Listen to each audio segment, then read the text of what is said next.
Hello, everyone. My name is Mama Bunny, and I'm so happy to see you here back at the burrow. And to all of our new friends, hello. It's so nice to meet you. How was your day? I hope it went well. And now that you're here, my day's gotten even better. For tonight's story, I thought we could read more Berenstain Bears together. Oh, doesn't that sound like fun? But before we can have our story, we have to make sure we're all comfy cozy. So make sure you're wearing something comfy. And don't forget to bring your favorite stuffy. I think they're gonna want to hear the story too, don't you? Well then, are we all comfy? Let's get started, shall we? For tonight's story, we're going to be reading The Berenstain Bears and The Double Dare. It was one of those days in Bear Country when everything was going so well. You just knew that any minute something was bound to go wrong. Papa Bear was off chopping wood in the forest. Mama Bear was putting in some tomato plants. Brother Bear was working on a tangled fishing line. And Sister Bear was running up the front path as upset as she could be. "Mama, Mama!" she shouted. "What is it, sweetie?" asked Mama. They took. Sister was so angry she could hardly speak. "Calm down, dear," said Mama, "and tell us what happened." "Some big cubs at the playground took my jump rope and won't give it back," Sister said. Mama wanted to hear more, but Brother had heard quite enough. He just knew it was those troublemakers Too Tall Grizzly and his gang bothering smaller cubs again. So off he stalked, heading straight for the playground. Not only were Too Tall and his gang still there, but Too Tall was jumping with his sister's rope. "1Z, 2Z, I love you, Z," he sang in a mocking tone. "3Z, 4Z, shut the door, Z." "That's my sister's rope," shouted Brother. "Give it back, you big oaf." "Or what?" sneered Too Tall. "Or I may have to cut you down to size," said Brother, reaching for the rope. "Go ahead and try it," said Too Tall, keeping the rope away from Brother with one hand and holding him off with the other. "You know what they say," he added, chuckling at his own joke. "Half an oaf is better than none." When the gang joined in the laughter, Brother got angrier. He forgot about the rope and began swinging wildly at Too Tall. "Why don't you stop bothering my sister?" Brother said, "and pick on someone your own size." "Why don't you pick on somebody your own size?" said Too Tall, grinning. "And anyway, here's your sister's dopey rope back." "Uh-huh," said Brother, more than a little confused. "Well, thanks, I guess. I'll be going now. See you." "Hey, wait a minute," called Too Tall. "I might be able to use a cub like you. You've got moxie." "Moxie?" said Brother. "Yeah, spunk, nerve, moxie," He put a big arm around Brother's shoulders. "Why don't you come with us and have a little fun?" The rest of the gang gathered around, and Brother said, "I really think I better be "What's the matter?" said one. "Chicken." Another one began strutting, flapping his arms like a chicken and clucking. "Bok, bok, bok! Bok, bok, bok!" Pretty soon, the whole gang was strutting and clucking all over the place. "I am not a chicken," protested Brother. "Prove it," said Too Tall. "Come along with us for some fun." Brother was a little nervous about joining the gang, but he certainly didn't want them to think he was a chicken. So, when they scampered off into the woods, he followed. He got more and more nervous as they led him along the dangerous old quarry path, across Roaring Creek, and past the spooky old tree.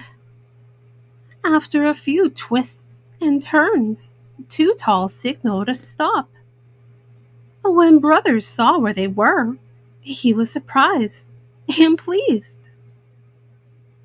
"Hey," he said, "this is Farmer Ben's watermelon Shh, hissed Too Tall, clapping a hand over his mouth. "You want to spoil our fun?" It turned out that Too Tall's idea of fun was to run off with one of Farmer Ben's watermelons. And as the newest member of the gang, Brother was the one who was expected to do it. "But Farmer Ben is a friend of mine," he protested. "And besides, it isn't honest." The gang flapped their arms like chickens and clucked, "Bok, bok, bok," into Brother's ears. "I'm not a chicken," Brother insisted. "Then go ahead and take the watermelon," said Too Tall. "Farmer Ben'll never miss it." Brother Bear looked around. Ben was nowhere to be seen, and it was sort of exciting being in the gang. "Dare you," said Too Tall. Brother didn't move.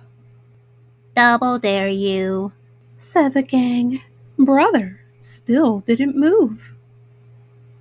"Double dare you," said Too Tall and the gang. The double dare did it, ever so quietly, ever so carefully. Brother Bear crept through the tall grass, through the fence, and past the no trespassing private property sign, and picked out the biggest, fattest, greenest watermelon in the patch. Then he broke off the stem, picked it up, and... "Gotcha, you thieving varmint!" shouted a voice. Too Tall and his gang ran away, leaving Brother Bear holding the watermelon. Farmer Ben had been hiding in the cornfield. When he saw who it was he had by the collar, he was almost as surprised as Brother. "Brother Bear, what in the world are you doing with that watermelon stealing Too Tall?" At first, Brother was so ashamed he couldn't answer. But then the whole story came tumbling out. How he got his sister's rope back, how they called him Chicken, and how they double dared him. "Well," said Ben as they walked through his chicken yard, "chickens aren't very bright, but they're too smart to do something stupid just because somebody calls them chicken." "I guess so," admitted Brother. Just ahead was the meadow where Ben's sheep were grazing. One of them, a large ram, took it into his head to start running. And run he did, straight for the highway. "Your sheep are headed for the highway, Ben," cried Brother. "Don't worry," said Ben. "Shep, my old sheepdog, will take care of 'em." Shep raced ahead and cut the sheep off before they got there. "Sheep are like that," said Ben. "Follow a leader anywhere. Off a cliff, if that's what the leader decides. And some folks are like that too. Follow a leader wherever he goes, across the highway, over a cliff, to the edge of my watermelon patch." He looked at Brother, and Brother knew exactly what he was talking about. "And, speaking of watermelon, how about having a nice, sweet, juicy slice with me?" "Could we?" asked Brother. "Sure," said Ben, cutting a big center slice in half. "And remember, this is a good one. Being part of a group is okay, and maybe even having a leader. But you always have to think for yourself, especially about important things, like what's right and what's wrong, and what's safe and what's dangerous." "I'll remember, Ben," said Brother, "and thanks for the watermelon." Brother decided to head home by way of the highway. And who was waiting around the bend? The Too Tall gang. "What happened?" asked Too Tall. "Nothing much," answered Brother. "We had a little talk and some watermelon." "Hey, cool," said Too Tall. "Well, come on. We're going over to the Widderbruins and have a little more fun." "No possible way," said Brother. "What's the matter?" sneered Too Tall. "Chicken?" "Bok bok," clucked the gang. "Bah, bah, bah. Bunch of sheep," answered Brother. "Why don't you try thinking for yourselves for a change?" "Bok bok bok," they shouted. "Bah, bah, bunch of sheep," Brother shouted back. But the cub's shouting was interrupted by another noise. The sound of somebody crashing out of the woods. He looked a lot like Too Tall, but was much, much bigger. It was Too Tall's papa, 2-Ton Grizzly. "What's up, Pop?" asked Too Tall. "What's up?" growled 2-Ton. "Is a little phone call I had from Farmer Ben about you.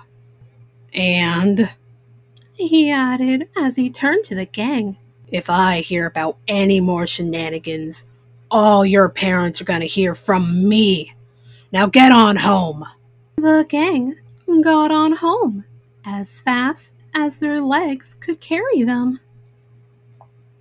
"Hi," said Brother to Sister when he got back to the treehouse. "Here's your jump rope." "Oh, thank you," she said. "How did you ever get it back from that awful Too Tall and his gang?" Brother shrugged. "I asked them for it, and they gave it back." Said Momma. "You asked them for it, and they gave it back? Just like that?" "Well," said Brother, going back to his tangled fishing line. "Not exactly just like that." The end. Oh, wasn't that just a fun story? I'm so glad he was able to get the jump rope back. Well then, little ones, after a great story like that, I think it's time for us to go to sleep. So, get all snuggled up underneath your blanket. Hold your favorite stuffy tight, tight, tight, so they know they're loved. Oh, and dream some wonderful dreams. And while you're having those wonderful dreams, I'll get our story ready for next time. How does that sound? And always remember, Mama Bunny loves you very, very much. Good night.